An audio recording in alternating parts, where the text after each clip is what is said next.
Hey folks, this is Rob with Cherry City Guns and Ammo, and today we're going to take a look at the Gerber Flatiron.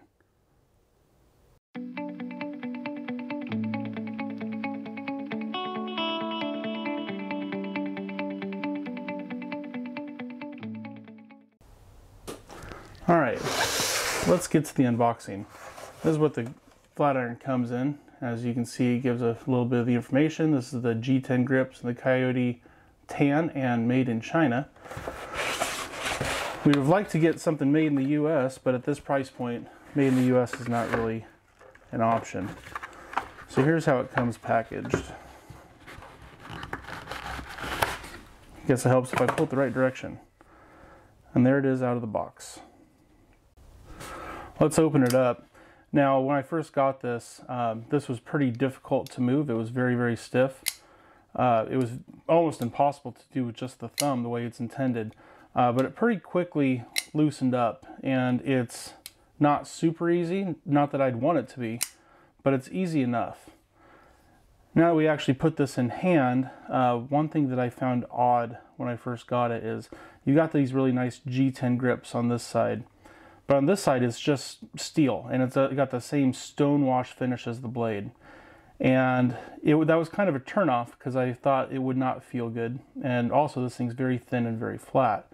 But once you actually have it in hand, that steel side is up against your palm, and your fingertips, which obviously have much more sensitive touch, are on that G10, and that feels good. You don't really notice this side.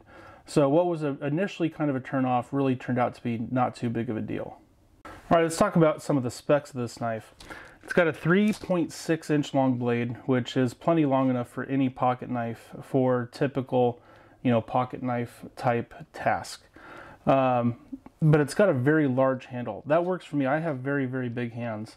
So with a 3.6 inch blade, this is 8.5 inches fully opened.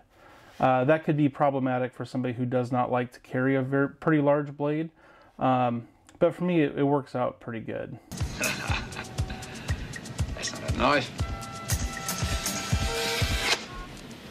That's a knife. All right, Crocodile Dundee, we could go bigger, but we want this thing to fit in our pocket, and we're not compensating for anything. So as you can see, this is a cleaver style blade. It's also kind of reminiscent of a straight razor. This is a trend that's become fairly popular recently, and this might be a really good knife if you wanted to try that before you jumped into a much higher end option. But one thing we should talk about is the weight. This is a heavy knife. This is about 1/3 of a pound. It's got a fair amount of heft to it, though you don't really notice it in your pocket.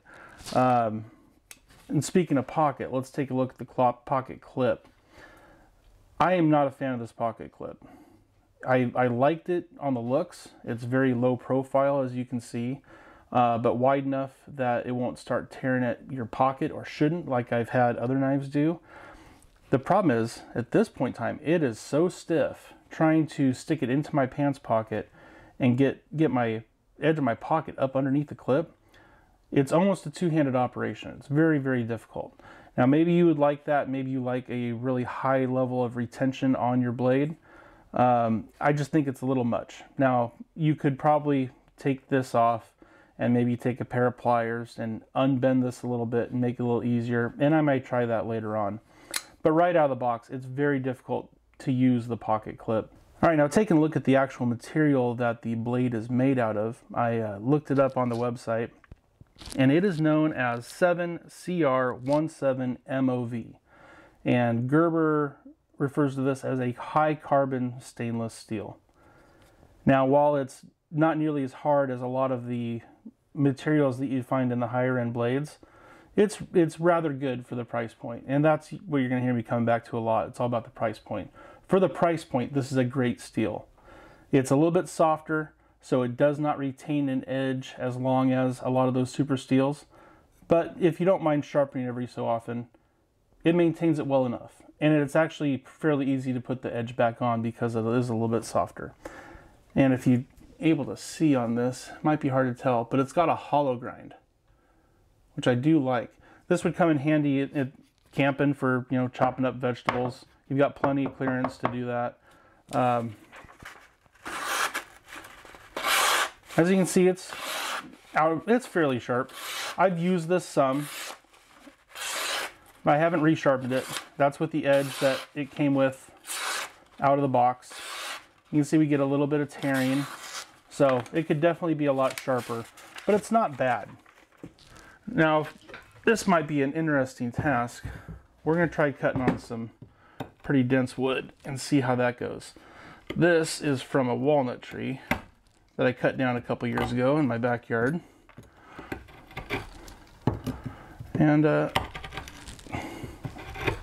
it's doing all right. This is rather hard wood.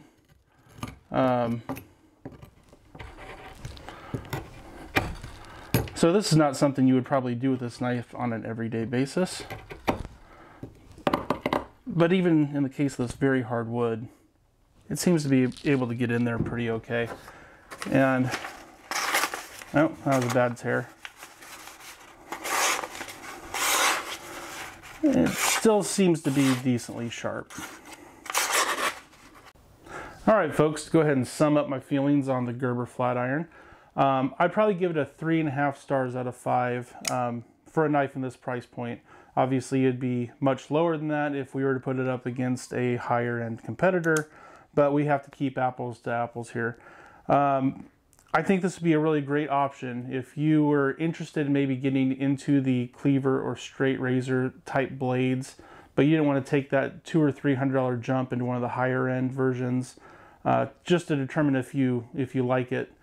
This might be a great option for you. You can get this for under $40, and I'll have links down in the description for both the Coyote version and the black G10 version if you'd like to pick those up for yourself. And if you use those links, it helps me out tremendously, and I'd really appreciate that.